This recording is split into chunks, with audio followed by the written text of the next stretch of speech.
मो चाचा मोते छुआ बेलू बहुत पसंद करुथिले एवं मु मोर माँ और बापांक ठारू मध्य अधिक सेमानंक सहित अति निकटतर थिली। धीरे धीरे मु बड़ हेली एवं मोर चाचांक मध्यरे बंधुता मध्य गभीर होईगला। एही समयरे मु नुआ नुआ युवक हेबार पदक्षेप नेइथिली एवं मोर सखी मानंक ठारू पुरुष एवं महिला मध्यरे संपर्क विषय रे नुआ नुआ कथा सुनिथिली। चाचांक सहित बंधुता एते गभीर थिला जे मु मोर चाचांक सहित प्रत्येक कथा अंशीदार करुथिली एवं मोर चाचांक सहित कथा होइबारु मु बहुत सुख पाउथिली। तापरे गोटिए राति माँ बापा घरे नथिले, तेणु चाचांक मुंडरे बहुत जंत्रणा थिला। चाचा मोते कहिले, अंजलि टिके चा तियारी करी मो कोठरी को नहीं आस। मु शीघ्र चा तियारी कली एवं चाचांक कोठरी को गली। चाचा चाहिदानी को पाखापाखी टेबुल उपरे रखिबाकू कहिले। मु चाहिदानी को टेबुल उपरे रखी फेरिबाकू जाउथिली जेतेबेले चाचा मोते धरी नहीं कहिले, आजी घरे केही नाहांती, तुमकू तुमर कोठरी रे डर लागिबो, तेणु आजी मो पाखरे सोई जाओ। मु तुमकू एक वीडियो देखाउछि। चाचा मोते तांको बिछणारे सोईबाकू कहिले। मु चाचांक बिछणारे सोई गली। चाचा मोते वीडियो देखाइबा आरंभ कले। सेही वीडियो देखिबा परे मोर आखि आश्चर्यरे व्याकुल होईगला एवं तापरे चाचा मोते कहिले, चालो आमे उभय मिसी सेही परी हेला। नमस्कार बंधुगण, आमर आउ एक रोमांचक कहानी रे आपण मानकू स्वागत। मु आशा करूछि आपण एही कहानी बहुत पसंद करिवे। मोर नाम अंजलि एवं मोर बयस 15 वर्ष। मु वर्तमान नवम श्रेणी पास करिछि। मोर पढ़िबारे बहुत शौक थिला, किंतु मोर बापा मोर पढ़ाई विरोधरे थिले। मु माँ एवं चाचांको कहिली जे मु आगको पढ़िबाकू चाहे, तेणु आपणे उभय दया करी मोर साहाय्य करंतु एवं मोर बापांको राजी करंतु। माँ तांको पक्षरु बहुत चेष्टा कले, किंतु बापा मानु नथिले, कारण सेमानंकर कहिबा थिला जे आजिकाली कॉलेज रे पढ़ा कम एवं प्रेम अधिक चालिछि। तापरे मोर चाचा बापांकु समझाइले एवं एक प्रकार रे मो जामिन नेले जे मु एभली किछि करिबि नाही एवं केवल पढ़ा करिबि। तापरे ही बापा मोर कॉलेज जिबाकू राजी होई गले एवं चाचांको कहिले, आजी ठारू अंजलिर दायित्व तुमर। जदि से किछि उल्टा पाल्टा काम करे जहा द्वारा एही घर एवं परिवार उपरे कलंक लागे, तेबे अंजलि सहित तुमर मध्य भल नाही। चाचा बापांकु कहिले, भाईजान आपण चिंता करिवे नाही, मु अंजलिर प्रत्येक हरकत उपरे नजर रखिबी। सेतेबेले मु जानि नथिली जे चाचांक हृदय रे कोन थिला एवं से मो पक्षरे एते समर्थन काहीकि करुथिले, किंतु आश्चर्यर कथा हेला जे मु केबे भाबी नथिली जे मोर चाचांक सहित बंधुता एते दूर जाई थाए। तापरे किछि दिन मध्यरे चाचा मो सहित जाई मोर कॉलेज रे भर्ती कराई देले। प्रथमे प्रथमे मु बहुत मन लगाई पढ़िबा आरंभ कली एवं कॉलेज रे काहा सहित अधिक खोला हेउ नथिली। कॉलेज रे जहा घटुथिला ताहा राति रे मु घरे आसी चाचांकु कहुथिली। चाचा मध्य मो सहित बहुत अधिक खोला होई जाइथिले एवं मु अनुभव कली जे से मोते बहुत अद्भुत आखिरे देखुथिले, कारण मोर चाची गारे रहुथिले एवं चाचा चाकिरी कारणरू आम घरे रहुथिले। तापरे कॉलेज रे मोर गोटिए झियो सहित बंधुता होई गला, जहा सहित बंधुता परे मोर जीवन बदलिबा आरंभ कला, कारण सेही सखी मोते जणाइला जे तार विवाह स्थिर होई सारिछि। से मोते गोटिए दिन तार मंगेतर सहित मिलित कराइथिला। मोर सखी मोते जणाइला जे आमर विवाह स्थिर होई सारिछि, तेणु आमे उभय आमर संपर्क रे संपूर्ण खोला होई सारिछु, आम मध्यरे कोनोसी परदा नाही। एहा परे मु मोर सखी ठारू सबु किछि जानिबाकू चेष्टा कली, जहा जानिबा पई बोध हुए मोर बयस नथिला किंबा मोर बयस एपरि थिला जे मु ए सबु कथा जानी सहजरे भूल रास्तारे चली जाउथिली एवं तापरे एहा हेबा आरंभ हेला। मोर सेही कथा गुड़िकरे मध्य आग्रह हेबा आरंभ हेला।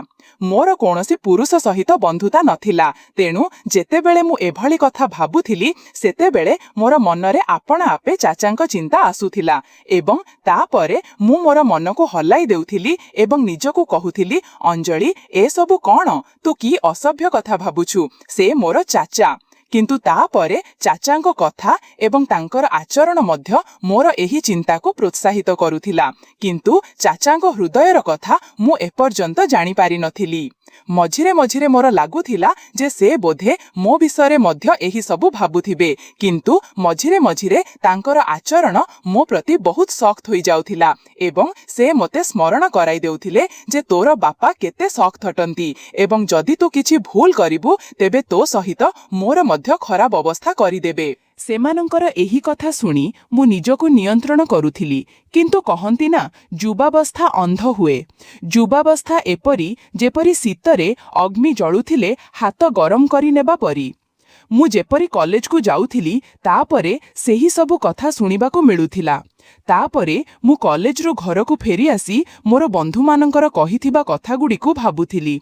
ସେଦିନ ମୋର ଚାଚା ଚାକିରିରୁ ଘରକୁ ଫେରି ଆସି ବସିଗଲେ ଏବଂ କହିଲେ, "କ'ଣ ଭାବୁଛୁ ଅଞ୍ଜଳି ଏତେ ଗଭୀରତାରେ?" ମୁଁ ଚାଚାଙ୍କ ଆଡ଼କୁ ଏକ ଭଙ୍ଗୀରେ ଚାହିଁଲି ଏବଂ ତାଙ୍କୁ କହିଲି, "ଚାଚା, ଆପଣ ଜାଣନ୍ତି କି ମୋର ବନ୍ଧୁ ଆଜି ମୋତେ କ'ଣ କହିଲା?" ପ୍ରତିବାର ପରି ଆଜି ମଧ୍ୟ ମୁଁ ଚାଚାଙ୍କ ସହିତ ମୋର ମନର କଥା ଅଂଶୀଦାର କରିବା ଆରମ୍ଭ କଲି। ମୋର ବାଲ୍ୟକାଳରୁ ଅଭ୍ୟାସ ଥିଲା ଯେ ମୁଁ ମୋର ପ୍ରତ୍ୟେକ କଥା ଚାଚାଙ୍କୁ କହୁଥିଲି, ତାହା ଯେକୌଣସି ପ୍ରକାରର କଥା ହେଉ। ଚାଚା ମଧ୍ୟ ମୋତେ ଉପରୁ ତଳେ ଦେଖି କହିଲେ, "ହଁ କହ, କ'ଣ କହିବାକୁ ଚାହୁଁଛ? ତୋର ବନ୍ଧୁ ତୋତେ କ'ଣ କହିଲା?" ମୁଁ ତାଙ୍କୁ କହିଲି, "ମୋର ବନ୍ଧୁ ମୋତେ କହୁଥିଲା ଯେ ଇଣ୍ଟରନେଟ୍ରେ ବହୁତ ପ୍ରକାରର ଭିଡ଼ିଓ ଅଛି ଯେଉଁଥିରେ ସବୁ ପ୍ରକାରର ସୂଚନା ମିଳିଯାଏ। ତେଣୁ ମୁଁ ଏହା କହୁଥିଲି ଯେ ଆପଣଙ୍କ ପାଖରେ ମଧ୍ୟ ମୋବାଇଲ ଅଛି ଏବଂ ସାଥିରେ ନେଟ୍ ପ୍ୟାକେଜ ମଧ୍ୟ ଲାଗି ରହିଛି। ଆପଣ ମଧ୍ୟ ସେହି ଭିଡ଼ିଓ ଦେଖିଥିବେ। ତେଣୁ କାହିଁକି ନାହିଁ ଆମେ ଉଭୟ ମିଶି ଭିଡ଼ିଓ ଦେଖିବା ଏବଂ ଆନନ୍ଦ କରିବା।" ମୁଁ ଏହି କଥା ମୋର ମୁହଁ ଚାଚାଙ୍କ ନିକଟରେ ନେଇ କାନରେ କହିବାର ଢଙ୍ଗରେ କହିଲି। ସେ ଟିକି ଟିକି ଆଖିରେ ମୋ ଆଡ଼କୁ ଚାହିଁଲେ। ମୋର ଲାଗିଲା ଯେପରି ସେ ମୋତେ ଭଲ ଭାବରେ ଡାକିବେ, କିନ୍ତୁ ତାପରେ ହଠାତ୍ ସେ ମୋତେ ଭଲ ଭାବରେ ଦେଖିଲେ ଏବଂ ତାପରେ ବୋଧହୁଏ ମନେ ମନେ କିଛି ନିଷ୍ପତ୍ତି ନେଲେ ଏବଂ ତାପରେ ସେ ହସି ପକାଇଲେ ଏବଂ ମୋତେ କାନରେ କହିବାର ଢଙ୍ଗରେ କହିଲେ, "ଦେଖ ଅଞ୍ଜଳି, ଏଭଳି କଥା ତୋ ବାପଙ୍କ ସାମ୍ନାରେ କରିବି ନାହିଁ, ନଚେତ୍ ତୋର ବାପା ତୋର ଖରାପ ଅବସ୍ଥା କରିବ, କିନ୍ତୁ ସାଥିରେ ମୋତେ ମଧ୍ୟ ଘରୁ ବାହାର କରିଦେବେ, କାରଣ ମୁଁ ତୋର ଦାୟିତ୍ୱ ନେଇଛି ଏବଂ ତାପରେ ମୋର ରହିବାର ସମସ୍ୟା ହେବ। ଅନ୍ୟ କଥା, ଭିଡ଼ିଓ ଦେଖିବା କଥା, ତୁ ରାତିରେ ମୋ କୋଠରୀକୁ ଆସିଯାଉ, ମୁଁ ତୋତେ ପ୍ରତ୍ୟେକ ପ୍ରକାରର ଭିଡ଼ିଓ ଦେଖାଇଦେବି।" ଚାଚାଙ୍କ ଆଖିରେ ଏକ ଚମକଦାର ଶରାରତ ଥିଲା ଯାହା ସେତେବେଳେ ମୁଁ ବୁଝିପାରୁନଥିଲି। ଏହାପରେ ଚାଚା ତାଙ୍କ କୋଠରୀକୁ ଚାଲିଗଲେ ଏବଂ ମୁଁ ପଢ଼ିବା ଆରମ୍ଭ କଲି ଏବଂ ଆସୁଥିବା ସମୟ ବିଷୟରେ ଭାବିବା ଆରମ୍ଭ କଲି। ଏବେ ମୋର ମନ ବହିରେ ଲାଗୁନଥିଲା ଏବଂ କେବଳ ରାତିରେ କ'ଣ ହେବ ଏହା ଭାବୁଥିଲି, କିନ୍ତୁ ପଢ଼ିବା ମଧ୍ୟ ଜରୁରୀ ଥିଲା, କାରଣ ପଢ଼ା ବିଷୟରେ ଚାଚା ବହୁତ ସଖ୍ତ ଥିଲେ ଏବଂ ମୋତେ କହୁଥିଲେ, "ସବୁଠାରୁ ପ୍ରଥମେ ତୋର ପଢ଼ା ଏବଂ ଅନ୍ୟ ମଜା ପରେ।" ଏବଂ ସେମାନଙ୍କର କହିବା ଥିଲା ଯେ ଯଦି ତୁ ପଢ଼ାରେ ଭଲ ରହିବୁ ତେବେ ତୋ ବାପା ମଧ୍ୟ ବୁଝିବେ ଏବଂ ତୋ ନିଜସ୍ୱତାର ଦ୍ୱାର ତୋ ପାଇଁ ଖୋଲିଯିବ। ସେମାନଙ୍କର ଏହି କଥା ମୋତେ ମଧ୍ୟ ଠିକ୍ ଲାଗୁଥିଲା। ତେଣୁ ମୁଁ ମୋର ମନରୁ ସବୁ କଥା କାଢ଼ିଦେଲି ଏବଂ ମନ ଲଗାଇ ମୋର କଲେଜର କାମ କରିବା ଆରମ୍ଭ କଲି ଏବଂ ଶୀଘ୍ର ଶୀଘ୍ର ସବୁ କାମ ସାରିଦେଲି। ଯେପରି ଯେପରି ରାତି ନିକଟତର ହେଉଥିଲା ମୋର ମନରେ ମଧ୍ୟ ହଲଚଲ ହେଉଥିଲା। ତାପରେ ଯେତେବେଳେ ମୁଁ ସବୁ କାମରୁ ମୁକ୍ତ ହେଲି, ରାତିରେ ଆରାମରେ ମୁଁ ଚାଚାଙ୍କ କୋଠରୀକୁ ଚାଲିଗଲି। ମୁଁ ଯେତେବେଳେ କୋଠରୀକୁ ଗଲି, ଚାଚା ଝିଅମାନଙ୍କର ମ୍ୟାଗାଜିନ୍ ଦେଖୁଥିଲେ। ମୋତେ ଦେଖିବା ମାତ୍ରେ ସେ ହସିଲେ ଏବଂ ସେ ମ୍ୟାଗାଜିନ୍ ଲୁଚାଇ ଦେଲେ। ଶୀତ ଋତୁ ଚାଲିଥିଲା ଏବଂ ଦିନକୁ ଦିନ ଶୀତ ବଢ଼ି ଚାଲିଥିଲା। ଆଜି ରାତି ତ ଶୀତ ବହୁତ ଅଧିକ ଥିଲା। ତେଣୁ ମୁଁ ଯାଇ ଚାଚାଙ୍କ ବିଛଣାରେ ପ୍ରବେଶ କରି ଚାଚାଙ୍କ ପାଖରେ ଲାଗି ବସିଗଲି ଏବଂ ତାଙ୍କୁ କହିଲି, "ଆଉ ମୋତେ ଶୀଘ୍ର ସେହି ଭିଡ଼ିଓ ଦେଖାଇ ଦିଅ, ନଚେତ୍ ବାପା ଆସିବାର ସମୟ ହୋଇଯିବ।" ତାପରେ ଚାଚା ମଧ୍ୟ କିଛି ସମୟ ନଷ୍ଟ ନ କରି ମୋତେ ଭିଡ଼ିଓ ଦେଖାଇବା ଆରମ୍ଭ କଲେ। ଭିଡ଼ିଓ ଦେଖିବା ମାତ୍ରେ ମୋ ଭିତରେ କିଛି ପରିବର୍ତ୍ତନ ଅନୁଭବ ହେବା ଆରମ୍ଭ ହେଲା, କିନ୍ତୁ ଦୁର୍ଭାଗ୍ୟବଶତଃ ଆମେ ଏବେ କେବଳ କିଛି ଭିଡ଼ିଓ ଦେଖିଥିଲୁ ଯେ ବାପା ଆମ କୋଠରୀକୁ ଆସିଗଲେ। ବାପା ଆସି ମୋତେ କହିଲେ, "ଏତେ ରାତିରେ ଚାଚାଙ୍କ କୋଠରୀରେ କ'ଣ କରୁଛୁ? ଚାଲ ତୋ କୋଠରୀକୁ ଯା।" ବାପା ବହୁତ ସଖ୍ତ ମିଜାଜର ଥିଲେ ଏବଂ ମୁଁ ସେମାନଙ୍କ ଠାରୁ ବହୁତ ଡରୁଥିଲି। ତେଣୁ ଯେତେବେଳେ ବାପା ସଖ୍ତ ଢଙ୍ଗରେ କହିଲେ, ମୁଁ ସବୁକିଛି ଭୁଲିଗଲି ଏବଂ ଶୀଘ୍ର ମୋ କୋଠରୀକୁ ଆସିଗଲି। ମୁଁ ଭାବିଲି ଯେପରି ବାପା ଚାଚାଙ୍କ କୋଠରୀରୁ ବାହାରି ତାଙ୍କ କୋଠରୀକୁ ଯିବେ, ତାପରେ ପୁନର୍ବାର ମୁଁ ଚାଚାଙ୍କ କୋଠରୀକୁ ଚାଲିଯିବି। किंतु एही रातिरे बापांकर चाचांक सहित बोध हुए किछि जरूरी काम थिला। तेणु बापा बहुत समय पर्यंत सेमानंक कोठरीरे बसी रहिले एवं अपेक्षा करी करी मोते जणा पड़िला नाही जे केबे सोई पड़िली एवं जणा पड़िला नाही बापा चाचांक कोठरीरु केबे गले। परदिन कॉलेज रो फेरिबा परे मु व्याकुल भाबरे रातिर अपेक्षा करिबा आरंभ कली, कारण मु किछि वीडियो देखिथिली। जेपरि तेपरि करी मु निजको नियंत्रण करिबा आरंभ कली एवं जेतेबेले समय हेला वीडियो देखिबा पई चाचांक कोठरी को चली गली। किंतु चाचा कहिले एबे मु मोर काम सारुछि, तू टिके समय परे मो कोठरी को आसी जा, मु तोटे वीडियो देखाई देबी। मु तो सकाळु वीडियो देखिबा पई व्यस्त होइथिली, तेणु चाचांक उपरे टिके राग करी बसीगली। मोर मोबाइल रे नेट पैकेज लागिथिला। तापरे मोर मोबाइल रे कहार नुआ नंबर रु मेसेज आसिला। तार पठाइथिबा फोटो देखि मोर आखि व्याकुल होइगला। मु एबे तार फोटो देखुथिली जे सेही व्यक्तिर मेसेज आसिबा आरंभ हेला। से बहुत रोमांटिक ढंगरे चैट करुथिला। मु तो प्रथमरु व्यस्त थिली, तेणु मु मध्य सेही ढंगरे उत्तर देबा आरंभ कली। तापरे मोर मने पड़िला जे एही कथा मु चाचांको कहिबा उचित। मु तुरंत चाचांको कोठरी को आसिली, किंतु सेमानंको कोठरीर द्वार बंद थिला। तेणु मु मो कोठरी को फेरी आसिली एवं सेही अजणा पुरुष सहित सेही परी कथा करिबा आरंभ कली। मो मोबाइल रे सेतेबेले मेसेज उपरे कथा हेउथिली जेतेबेले मु ताकू कहिली मु तुमको देखिबाकू चाहे एवं ताकू वीडियो कॉल उपरे कथा हेबाकू कहिली, किंतु सेही पुरुष मना करिदेला। सेही समय रे मो कोठरीरु बाहर को आसिली। तापरे मोर दृष्टि चाचांको उपरे पड़िला। से सेतेबेले तांको कोठरीरु बाहरी सीढ़ी चढ़ी छात उपरकू जाउथिले एवं तांको हातरे मोबाइल थिला। मोर आश्चर्य हेला जे से रातिर एही समय रे छात उपरकू काहींकी जाउछंती। राति 12टा बजिथिला। मोर सोईबा मध्य आसु नथिला, किंतु मोर मनरे संदेह जात हेला जे कौन चाचा मते नुआ नंबर रु मेसेज करू नाहंती। खियर मु एही कथा भाबुथिली। चाचांक चिंतारे मु जानी पारिली नाही जे केबे सोई पड़िली एवं एक स्वप्न देखिली जेउथिरे चाचा मो सहित थिले एवं किछि काम करिबाकू कहुथिले। तापरे मोर आखि खोलीगला। सकाळे मु देखिली चाचांकर मूड बहुत भल थिला। से मो सहित बहुत हसी हसी कथा हेउथिले। एहा पूर्वरु मु मो कॉलेज को पदब्रजरे जाउथिली, किंतु सेदिन चाचा कहिले आजि मु तोते मो बाइक उपरे कॉलेज को नहीं जिबी। तेणु मु मध्य सेमानंक सहित चली गली। जेपरी कॉलेज सरीगला एवं गेट बाहर को आसिली, तापरे चाचा पूर्वरु मोर अपेक्षा करुथिले। मु आजी बहुत उदास थिली, कारण मोर सखी मो ठारू रागी थिला, कारण आम उभय मध्यरे झगड़ा होइथिला। चाचा रास्तारे मोर उदासीर कारण पचारिले, तेणु मु तांको कहिली जे मोर सखी सहित झगड़ा होइछि एवं मोर मूड बहुत खराब अछि। तापरे चाचा कहिले चाल मु तोर मूड ठीक करे एवं चाचा बाइक एक बिरियानी दुकान रे रोकीदेले। सेमाने जानिथिले जे मोर बिरियानी बहुत पसंद। तापरे आमे उभय सेठारे बसी बिरियानी खाइलु एवं कोल्ड ड्रिंक मध्य पीलु। चाचा सेठारे मध्य मो सहित हसी मजा करुथिले। एहा परे मु चाचांक सहित घर को फेरी आसिली। सेदिन माँ बापा घरे उपस्थित नथिले, बधोरे काहार आत्मीयंक विवाहरे गजाइथिले। तेणु चाचा मते पचारिबा आरंभ कले, तू मते द्वितीय थर पई वीडियो देखिबाकू काहींकी कहिलु नाही। तेणु मु तांकू कहिली मु तो पूर्वरु देखि सारिछि। चाचा एकदम चकित होई मो आड़कू चाहिए एवं कहिले से किपरि देखिला, तो पाखरे तो केवल साधारण पैकेज अछि। से सख्त ढंगरे पचारिथिले।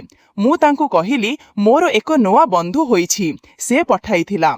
मु रातिरे आपणको कहिबा पई आसीथिली, किंतु आपण सोईथिले। जेतेबेले चाचा एहा सुनिले गभीर चिंतारे मग्न होइगले। से कहिले तू एबे जाओ एवं तोर लुगा बदलाई आस। मु मो कोठरी को चली गली। जेतेबेले मु फेरी आसिली, देखिली चाचा मोर मोबाइल रे किछि खोजुछंती। मते निज आड़को आगे आसीबा देखि चाचा मोर मोबाइल टेबल उपरे रखिदेले एवं तापरे आमे उभय मिसी खाद्य खाइलु। मु खाद्य खाउथिबा समय रे चाचांको आड़को देखुथिली। तापरे मोर लागुथिला जे चाचा मते अद्भुत आखिरे देखुछंती। मोर लागुथिला जे से मते किछि कहिबाकू चेष्टा करुछंती, किंतु कहि पारु नाहंती। मु मने मने भाबिबा आरंभ कली, चाचा आउ कहि दियो, मु आपणको मना करिबि नाही। तापरे मोर दृष्टि चाचाଙ୍କ मुहरु मो मोबाइल उपरे पड़िला कारण मु आजी मध्य सेही अजणा पुरुषर मेसेज अपेक्षा करुथिली। से ए पर्यंत मते मेसेज करि नथिला एवं चाचा मध्य एबे किछि कहिबाकू चाहुथिले। तापरे मु मोबाइल उठाइली एवं निजे ही सेही नंबर रे मेसेज करिबा आरंभ कली किंतु मोर चाचा मो हातरु मोबाइल काढी नेले। मोर लागिला बधवे सेमानंकर ईर्षा हेउछि।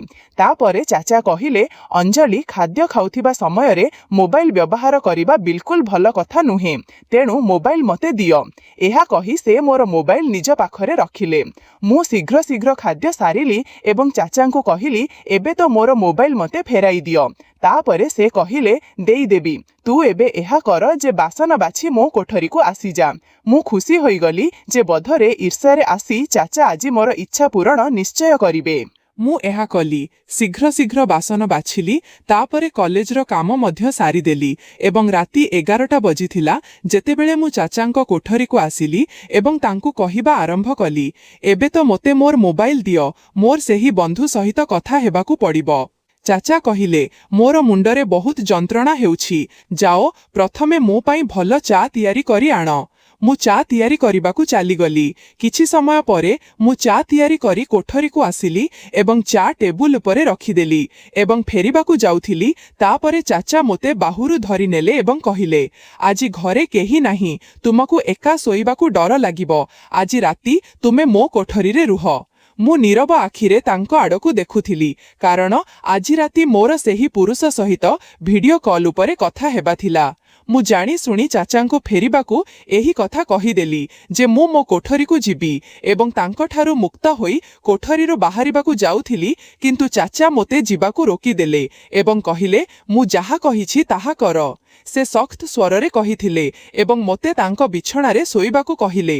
मु मध्य डररे चाचांको पाखरे रहिगली। से बहुत समय पर्यंत मोर मोबाइल व्यवहार करुथिले एवं मोते सोइबाकू मध्य देउ नथिले।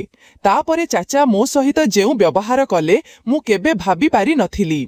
राति 12टा बेलकू से मोते कहिले तू देखिबाकू चाहुछ ना जे सेही पुरुष किए जे तोते वीडियो एवं फोटो पठाए। चाचांकर कथा सुनी मु बहुत खुशी होईगली एवं कहिली हाँ मु देखिबाकू चाहे। चाचा मोर मोबाइल मु हातरे धराई देले एवं कहिले देख एहाकू। तार फोटो देखी मोर चेतना उड़ीगला कारण सेही पुरुष मोर सखीर मंगेतर थिला। मु व्याकुल आखिरे चाचांको आड़को देखुथिली। मो आखिरु लुह बहिबा आरंभ हेला। तापरे चाचा कहिबा आरंभ कले जेतेबेले तू मोते एही पुरुष विषय रे कहिलु मु बुझीगली जे निश्चय तेही तोते मूर्ख बनाउछि। तापरे मु तो मोबाइल रु अंजलि होई सेही पुरुष सहित कथा हेबा आरंभ कली। से तोर फोटो बनाई सोशल मीडिया रे डालिबाकू जाउथिला। जदि मु ताकू डराई नथांता तू नष्ट होई जाइथांता एवं परिवारर सम्मान नष्ट होई जाइथांता एवं तो बापा तोर एवं मोर जेउ अवस्था करुथिले ताहा अलगा। अंजलि झियो तोर एही बयस किछि भल शिखिबार एभली खराब कामरु निजकू बंचाई रख। जेतेबेले तू मो सहित एभली कथा परुथिलु सेतेबेले मु सेही कथा गुड़िकू तोर बाल्यकाल एवं मजा बोली भाबी टाली देउथिली किंतु तापरे मोर अनुभव हेला जे मोते टाळीबा परिवर्ते तोते किछि उपाय रे बुझाइबा उचित। तापरे मु तोते सख्त भाबरे बुझाइबा परिवर्ते तो सहित बंधुता बढ़ाइली। जदि सेतेबेले मु तोते सख्त शब्द रे बुझाइबाकू चेष्टा करुथिली तेबे बोध हुए तू बुझिबा परिवर्ते राग होई जाउथिलु। तापरे तू मो सहित कथा अंशीदार न करुथिलु एवं मो ठारू दूरेई अन्य लोकंक जाल रे फसी जाउथिलु। चाचांकर कथा सुनी मु फुटी फुटी कांदिबा आरंभ कली। से मोते सांत्वना देई नीरव कराइले एवं बुझाइले जे मु कॉलेज रे सेही परी झियो मानक सहित बंधुता करिबा उचित जेउ माने पढ़ारे भल खराब कामरे नुहे। मु चाचांको कहिदेली जे मु एबे केवल मोर पढ़ा उपरे ध्यान देबी एभली झियो एवं पुरुष मानकर खराब कामरे बिल्कुल अंशग्रहण करिबी नाही। बंधुगण आजिर जुगरे माता पिता सेमानंको पिलामानंकु सेमानंको सहित प्रत्येक कथा अंशीदार करिबार अनुमति दियंती नाही। एहा सेमानंको सहित बहुत बड़ अन्याय।